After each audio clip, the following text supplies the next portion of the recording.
Hey folks, it's Carl here, your local Remax GoldFella. So far through 2021, we've seen the record home sales continue, bringing us last month to over 15,000 sales. Marking 1 year after the pandemic was declared, the Toronto Real Estate Board is reporting twice the level of sales for March 2020. This is likely as they're seeing the impact of the low interest rates and the heightened urgency for home ownership as a whole. With borrowing costs remaining favorable and many sectors of the economy, including unemployment, on the road to improvement, it's important to remember what was going on in March 2020 when we compared this month's statistics. The first 14 days of the month, where in 2020, this was notably the pre-COVID period, showed a 41% increase in sales between 2020 and 2021. However, between March 15th and 31st, now this is where the effect of COVID could really be seen, with an increase of 174% in March 2021 compared to that of March 2020. Now this is a stark reminder of how the housing market and the overall economy shuddered under the impact of COVID just 1 year ago. Now moving to take advantage of the rapidly appreciating prices,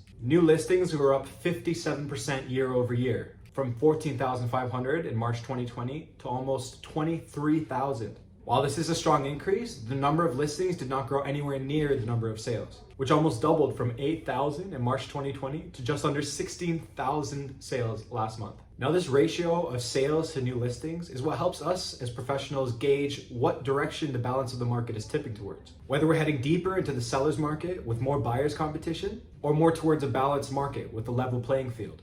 As inventory has been consistently low, funneling the buying power into the few good available listings on the market, the slight spike that we're seeing now is having the effect of cooling the seller's market. And this knocks the 100-to-1 ratio of buyers to sellers down a notch as, suddenly there's a few more listings to choose from. Now, overall, the average selling price stands at a 21.6 increase from March 2020 to March 2021 for the GTA as a whole. Continuing the trend that we're seeing over the last year, the growth is driven by low-rise, single-family homes in the areas around the city of Toronto. However, some areas are showing fatigue. The city of Caledon, for example, sitting just to the north of Brampton and Peel, saw their average price rise from 1.3 million in January to 1.4 million in February, while last month saw it settle somewhere right in the middle around 1.37.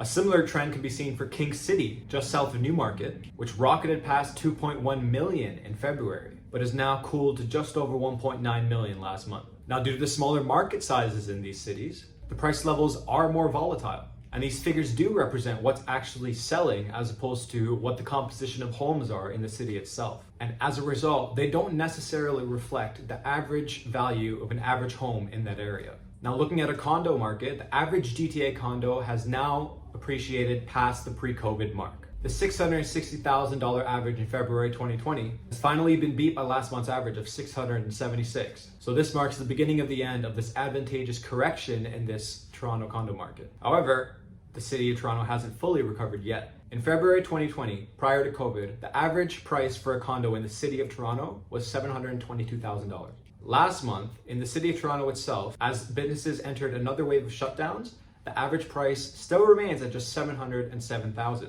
Although we are seeing a 4.5% increase in the average price between February and March of this year, which by the way does confirm our previously predicted upswing from the bottom of the decline through to the recovery phase, there still seems to be some time to get your foot on this upward momentum, as some areas in Toronto, like the Bay Street corridor, still remain at a 5% year-over-year decline. So to sum up this month's data, it does look like we're back in the territory of stable growth, at least for now. Competition has cooled in some pockets, and so instead of the 30-40% year-over-year, we can maybe expect something returning to normal.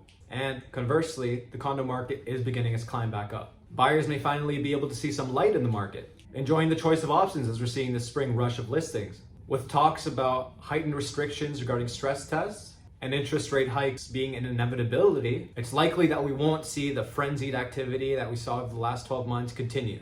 But once again, as immigration kicks back in, daytime employment starts to rev up, we're continuing to see opportunities in the market available from any entry point. Whether you're renting, whether you own a home, whether you're looking to move out of your parents' house, just remember there's always a way for you to get ahead. And when we're talking about Toronto real estate, when we have the most number of cranes in the sky than any city in North America, I think we have only one direction to go, and that direction is up. Thanks for listening, folks. Feel free to reach out anytime.